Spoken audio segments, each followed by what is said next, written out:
பல்லாவரம் அருகே பொலிச்சூரில் திருமணம் முடிந்த கையோடு மணக்கோலத்துடன் புதுமண தம்பதியினர் வாக்களித்திருக்கிறார்கள். கூடுதல் விவரங்களோடு இணைக்கிறார் செய்தியாளர் சுரேஷ். விவரங்கள்.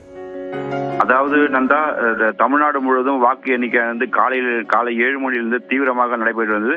குறிப்பாக எப்பொழுதும் இல்லாத அளவுக்கு இந்த வாக்குப்பதிவானது பொதுமக்கள் ஆர்வம் காட்டி காலையிலிருந்து போட்டுடன் குறிப்பாக வெயிலின் பொருட்படுத்தாமல் இந்த வாக்கு எண்ணிக்கை நடைபெற்று வந்து குறிப்பாக தாம்பரம் சட்டமன்ற தொகுதியில் பொலிச்சூர் பகுதி பாலாஜி நகர் பகுதியில் வசித்து வரும் தினேஷ்குமார் மற்றும் புவனேஸ்வரி இருவரும் இன்று காலை திருமணம் நடைபெற்ற நிலையில் அதே பகுதியில் இருவரும் சேர்ந்து ஒன்றாக வந்து இந்த வாக்கு பதிவானது தற்போது அவங்க வாக்கை செலுத்தியுள்ளனர். குறிப்பாக கண்டிப்பாக அனைவரும் இந்த வாக்குப்பதிவை செலுத்த வேண்டும் என கோரிக்கை வைத்துள்ளனர். இந்த சம்பவம் அப்பகுதியில் பெரும் மகிழ்ச்சியை ஏற்படுத்தியுள்ளது.